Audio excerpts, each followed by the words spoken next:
huwag kang asal bata makasiri doon sa remarks mo na hindi mo ituturo kay BBM kung paano ibababa yung 20 pesos na kilo ng bigas. Kanino Sabi galing ni yan? Claire Castro, yung best friend mo. Sabi ko na nga, diba, huwag na tayo makinig kay Claire Castro kasi isa siyang gigo, garbage in, garbage out. Tama na.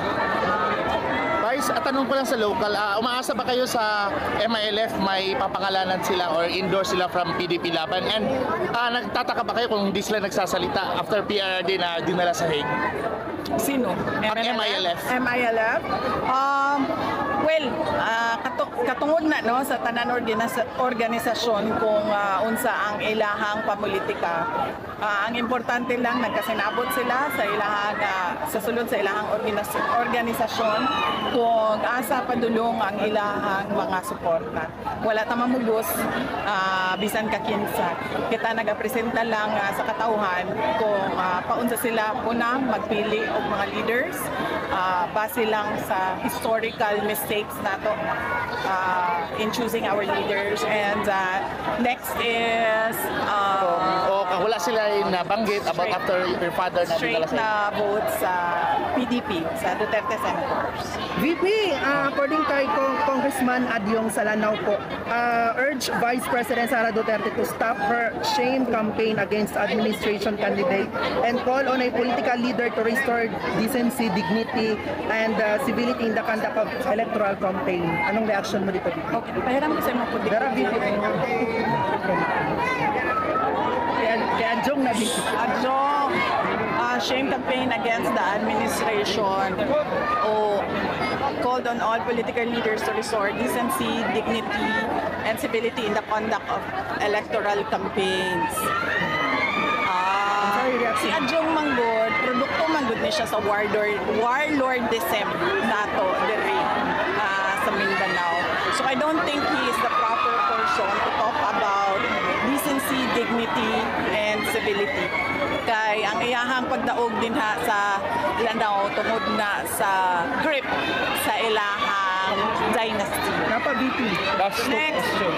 Susunod. Contrary to her very outspoken nature, House Deputy Majority Leader Paolo Ortega, the 5th of La Union on Monday, said impeached Vice President Sara had seemingly adopted what may be described as a deafening silence when China made illegal activities in the Philippines, Sandy Cay, which is part of the Spratly Group of Islands.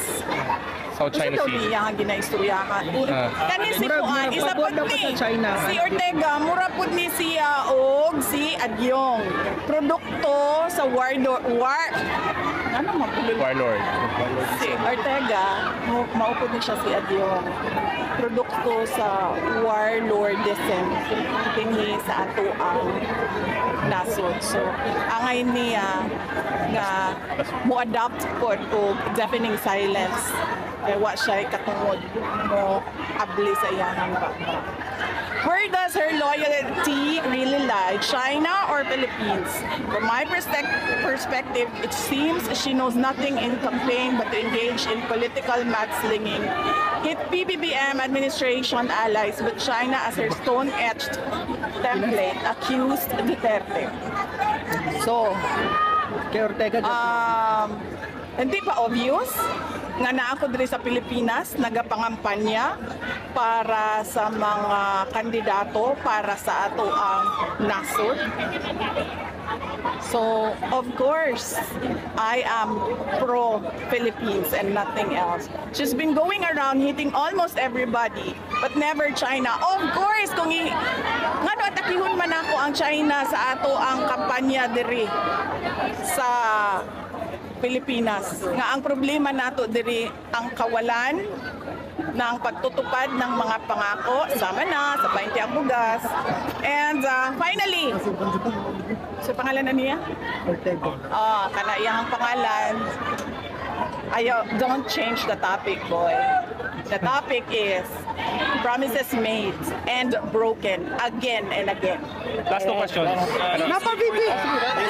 Ngayon ka bahapon, i-repeat lang na mo nga, dapat managot ang Pangulo sa kay Digong pag-kidnap. Yes! Dapat mahitabo ang pagkidnap kay President Duterte diri sa ato ang nasod kung wala to'y approval sa presidente. Dili na makalihok tanan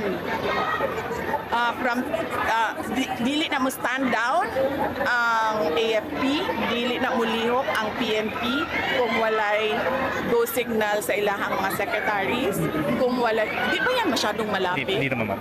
Wapa kay Kadra BPO. Yan. Tama, lapit.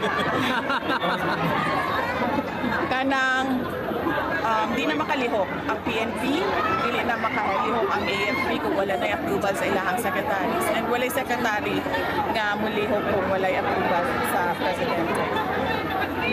And yes, Slash. dapat siya managot kasi that is an impeachable offense. It's a culpable violation of the Constitution and betrayal of public trust because they allowed a foreign jurisdiction to intervene in our national sovereignty. We did not have any obligation to cooperate with the ICC because we already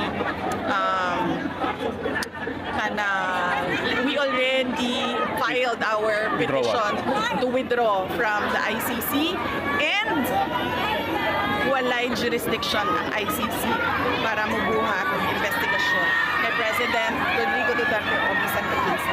So yes. Last question. Nakalimot na po tayo sa Visayas and Mindanao, even in Manila. So ano yung mga common na hinaing na mga mamamayan na i-address ng Duterte and Senator candidates given a chance in the Senate? Yes, ma'am. Ang kanila is kung ano yung nasimulan ni Pangulong Duterte. PRD promised build, the big ticket infrastructure projects. PRD promised peace and order sa ating bayan.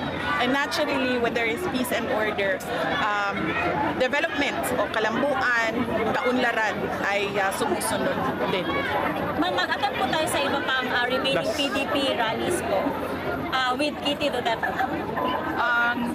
Hindi ko pa, wala pa ako schedule pagkatapos nito, ma'am. Kasi ito pa lang yung katapusan ng schedule namin mula Visayas, mula Leyte, papuntang North Cotabato.